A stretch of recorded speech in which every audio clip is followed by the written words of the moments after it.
Ahoy cruisers, it's First Mate Steph, and you're tuned in for the Weekly Helm Report. Buckle up, because this week was a wild ride on the high seas. Hurricane Erin spun ships off course, Carnival got hit with heartbreak and hustle, Royal Caribbean stirred up drama in Mexico, Norwegian swapped out big bosses, MSC played bumper boats off of Italy, Virgin's Brilliant Lady started in the UK, and Margaritaville dodged disaster in Tampa Bay. It was chaos, it was cruising, and we're diving straight in. So, we're going to start with Carnival. A lot of these stories, I'm going to go over just the ships that their itineraries got screwed up by Hurricane Erin, which was a very large hurricane off the coast of the eastern US. And then more into like the news stories for that cruise line. So, for Carnival, the Carnival Sunshine had to cancel its Bermuda stops and rerouted to Celebration Key and Nassau instead. Carnival Vista visited... That's really hard to say. Carnival Vista visited Nassau instead of Half Moon Cay. Carnival Elation skipped Half Moon Cay due to unsafe tender conditions and went to Freeport. Carnival Venezia canceled St. Thomas and San Juan and rerouted to Celebration Key and Grand Turk, and Mardi Gras delayed its Grand Turk visit by a day. Carnival did emphasize safety and was monitoring the storm closely with updates via text and email. And then the other Carnival news for the week. So, Carnival didn't have a great week. Most of the cruise lines this week didn't. It seems like that's been a lot of not great news lately for them, and I really love the good news for them, but that's fine. So, 3 passengers were arrested at the Port of Miami after allegedly using fraudulent Winn-Dixie gift cards to pay for their cruise. So, the scam involved altered Bolivian bank cards. It totaled $18,000 in stolen funds from the grocery store. For those who are not local to the Southeast, Winn-Dixie is just our local grocery store, mostly in Florida, but I think they kind of span into Georgia, maybe. But it might just be a Florida thing. So they managed to get $18,000 in gift cards and paid for their cruise, and they got caught. So 2 of the suspects now face immigration holds. All 3 are charged with grand theft and organized crime. You know, I guess if you're gonna go down for some hella charges, at least I guess you had a good vacation beforehand. Hopefully they were in like a suite or something, but that's insane to me. I just can't imagine. I mean, you can buy gift cards from like the big box stores too, and I was looking at Disney ones the other day and like, man, I should have bought those for pay for my cruise because it would save $90, but I can't imagine $18,000. That's insane. And then 4 Filipino crew members aboard the Carnival Sunshine were detained and deported by U.S. Customs after being linked to an online chat group allegedly involving underage content. There have been no formal charges filed. Carnival has not issued a public statement about this, so the case is part of a broader U.S. crackdown, as most people know. But over 100 crew members have been deported since the spring. But there are 55 million visa holders like currently under review, so we might see more, deportations coming from the crackdown. So moving over to Royal Caribbean. So again, Hurricane Erin, Vision of the Seas was rerouted from Bermuda to Port Canaveral and Nassau. Liberty of the Seas skipped Bermuda, added Halifax. Very different cruise for those people. With up to $400 in onboard credit for guests. Other ships like the Freedom, Harmony, Symphony, and Utopia just adjusted their routes to avoid the storm. Royal Caribbean's popular swim up bar pool, Swim and Tonic, has now gone adults only on both the Icon and the Star of the Seas. I love a good adults only area as long as it is strictly enforced. So hopefully Royal Caribbean is pretty good about that. I have not been on a Royal Caribbean cruise in some time, so I don't even remember. Back then I didn't care about adults only areas. I think it was like 18 or 19. So hopefully they're restricting it, but the Swim and Tonic on the Icon and the Star of the Seas is now adults only. The Japanese restaurant Izumi is now the most booked specialty dining venue across the fleet, overtaking Chops Grille, which was their steakhouse, or is their steakhouse. So, I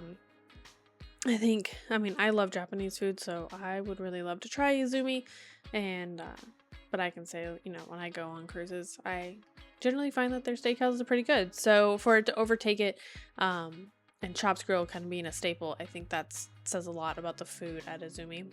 And then the big news for Royal Caribbean this week. I think it was last year, maybe 2 years ago. Royal Caribbean bought Costa Maya, which is a small fishing village and it's port that almost all the cruise lines go to. They bought Costa Maya, and their plan was to create a perfect day at Costa Maya, which, if you haven't been on Royal Caribbean for a perfect day at Coco Cay, it's like a theme park on an island. a bunch of water slides and rides and stuff like that, and you gotta pay to get into it. And there are free parts of the beach and everything that you can go to, but it is heavily tourist. And so Royal Caribbean has planned the perfect day at Costa Maya, launching in 2027, but it is now facing backlash over environmental concerns from local and activists who have warned of damage to mangroves, coral reefs, sea turtles, and manatees, plus threats to local access and identity. So if you've never been there, there's a beautiful port area, and then there is a fishing village or town that you can go to, and there's a bunch of little restaurants and like beach areas, and we have gone and we have sat at many different areas in Costa Maya and just been on the beach and ate some really good food and drank some beers, and it's a great time. So I think it'll be interesting to see what happens from this. A petition to cancel the project has surpassed over 200,000 signatures, citing wastewater dumping and fears of 20,000 daily tourists. Royal Caribbean has not responded publicly, but is continuing to promote the $600 million project as a future highlight. So again, I think this will be really interesting to see how this plays out, because I think every cruise line goes to Costa Maya, and so now I believe what would have to happen is that they're going to be paying Royal Caribbean to be able to use their port, and there's, Mexico is going to want their cut of that, and I think it's going to get messy really quick. So we'll see how that goes. I don't know. It'll be interesting. I know that I wish that Costa Maya would just be left as is. It's a beautiful port area. It's a great little fishing village. It's a great time. I really, really wish it would just stay. Moving over to Norwegian. So they didn't have a whole lot with their cruising getting messed up by Hurricane Erin, but the Norwegian Jewel cut its Bermuda visit short, leaving King's Wharf a day early to avoid Hurricane Erin.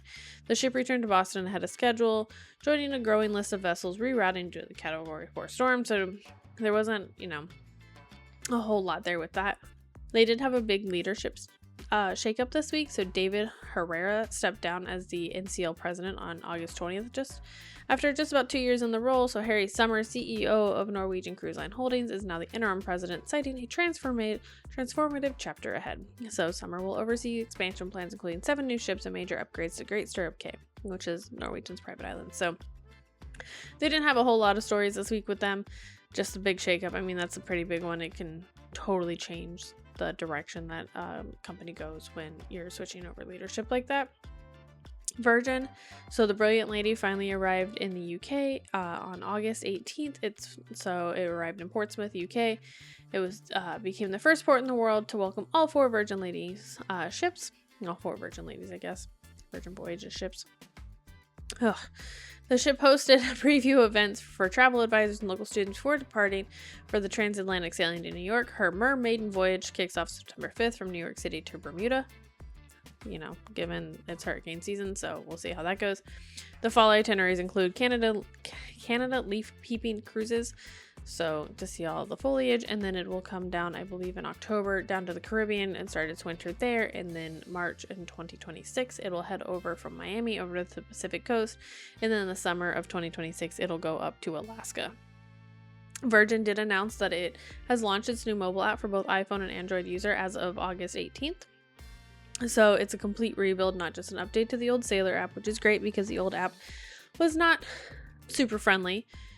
So features include cruise countdown, simplified check-ins, and dining reservations. So it's no longer like Hunger Games for your dining reservations, which I've heard is great. I know that it's at 45 days out. You are getting on at midnight and you are making those dining reservations. If not, you are going to be waiting until you get on the boat, and you're going to hope that or at least till you get on the Wi-Fi, you're going to hope that you can get your reservation, and then improved event schedules. Some fan favorites like the Shake for Champagne, which is where you shake your phone and then you can order a bottle of champagne and they'll bring it to you wherever you are on the boat. And Ship Eats are still missing but are expected in future updates. So we have used the Shake for Champagne and Ship Eats, actually. We tried to use the Ship Eats once, and it was like, I think Captain Dan was ordering a beer, maybe, and it was gonna take like 2 hours to get to him, so he just canceled that. And then the Shake for Champagne, I think it took like 20-30 minutes, but it was Scarlet Night, so I can't hate. MSC did not have a whole lot of adjustments due to Hurricane Erin. They did just have the MSC World America was rerouted from the Eastern Caribbean to a Western Caribbean route to avoid the storm. No biggie. Very easy thing to reroute.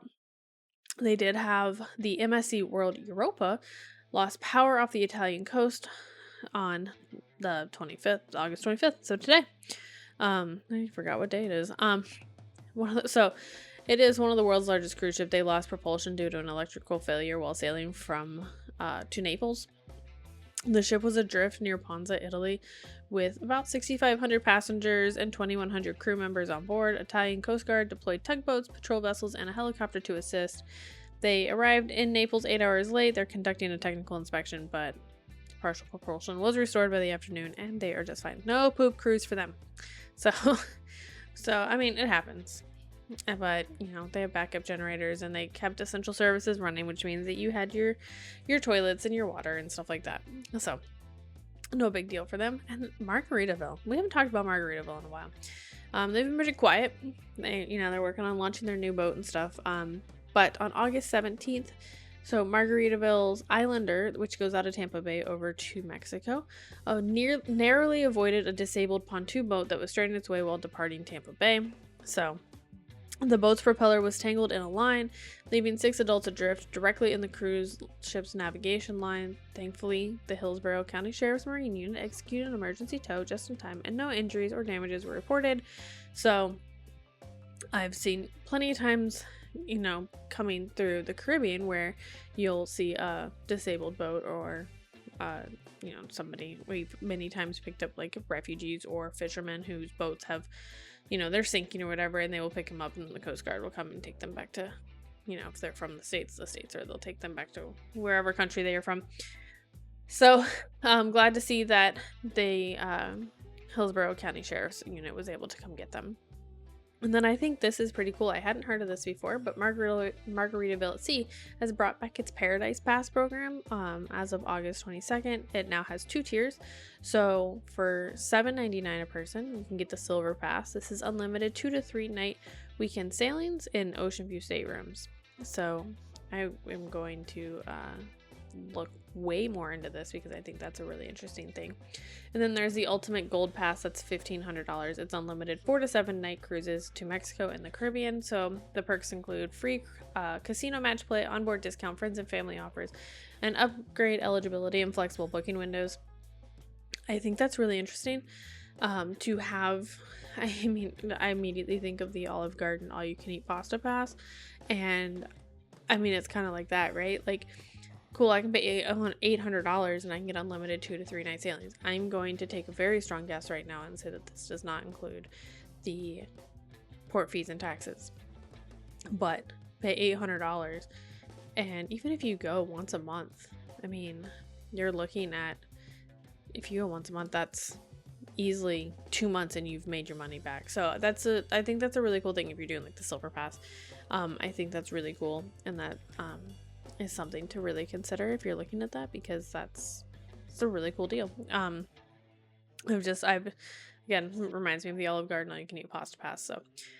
So that is all the news we have for this week. We do have our tip of the week. So this is one that I have used before. So when you are getting on board, everybody is walking around. They're going to get not breakfast. They're going to get lunch. They're going to, get their kids checked into kids club. You can walk around, go to the spa.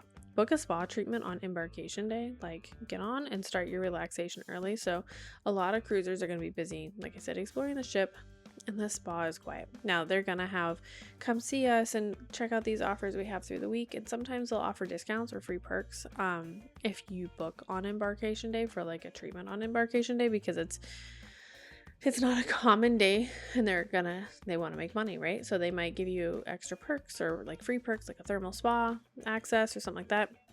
And then while everybody's like trying to get their stuff settled and get their kids places and do this and do that, you can go be pampered. Go get your vacation started with a massage, or Captain Dan and I love a thermal suite. Honestly, we go on every ship we go on. We absolutely love it. So go check it out. Book for that embarkation day, like day up. Like, hey, most of the spas close at like 9 p.m. So get there, be like, cool, I'm gonna have dinner at 6, and then I'm going to the spa. And that's a hell of a way to start a cruise. So, but that's a wrap on this week's Voyage Through the Headlines. Big thanks to our sponsors, Starboard and Sunshine Vacations, where we take the mess and the stress out of your vacation planning so that you can just enjoy your time. So We thank them for keeping the wind in our sails and deals flowing like pina coladas at sunset. And don't forget to tune in every Wednesday for fresh episodes of Tales from the Ship, where the stories are salty, the gossip is juicy, and the cruise life never sleeps. You can follow us on Facebook and Instagram at Tales from the Ship for behind-the-scenes scoops, bonus tips, and a splash of cruise inspo to tide you over. Until next time, calm seas and clear skies.